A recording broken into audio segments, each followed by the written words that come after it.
大家好，歡迎收睇今日嘅江醫生健康資訊短片。今次嘅主題係慢性心血管疾病同埋佢現代化嘅管理。提到慢性心血管疾病，呢個只不過係一個統稱，聽落去好似離我哋好遠好遠咁噃。但係其實佢可能就潛伏咗喺我哋身邊，亦都唔係老人家嘅專利嚟㗎。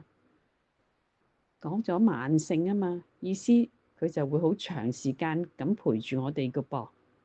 最大嘅風險往往在於佢係無聲嘅殺手，可以一步一步咁蠶食我哋身體每一個器官。最可能發覺嘅只不過係血壓慢慢升高，而最後我哋嘅血管逐漸堵塞。好多時候我哋根本都唔察覺㗎。直到突然間發覺個心點解噗噗噗噗咁跳呢？或者個心點解會好似有塊石頭壓住咁，好唔舒服，甚至有啲痛嘅感覺。到最後可能中咗風，咁就發覺事態嚴重咯。咁面對呢個慢性病，我哋應該點處理啊？現代醫學嘅處理原則主要圍繞3個核心。第一，需要嘅時候梗係藥物治療啦。第二，生活形態嘅調整，而持續健康監察亦都十分之咁重要喎。好似之前咁樣講，我哋喺冇辦法知道佢喺我哋身邊裏邊偷偷發生，有嘅方法就係主動出擊，恆常監察健康數據同埋記錄，而智能家居遙距監察系統就成為咗我哋一個最好嘅幫手啦。例如一個簡單嘅智能血壓計就能夠自動測量同埋記錄，而且將啲數據傳送到雲端。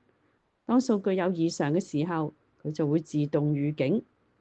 如果背後又有一批專業嘅醫療團隊幫你分析、即時提醒同埋給你意見，必然可以將風險大大降低咯。而且所有嘅數據佢會自動生成圖表，我得知健康趨勢，而呢個趨勢可以幫助醫生精準嘅調整用藥，達到治病或者預防嘅最佳效果。總之，慢性心血管疾病唔可怕，可怕嘅係你對佢嘅忽視。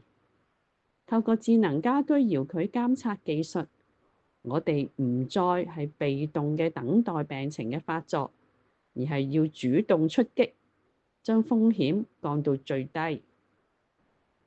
守護心臟可以從擁抱科技開始。希望今日嘅分享對你有幫助啦。如果大家想知道更多呢啲健康資訊，特別係智能科技家居健康監測嘅資料，可以登入我哋嘅網站。我哋亦都歡迎你隨時打電話同我哋查詢嘅噃。多謝。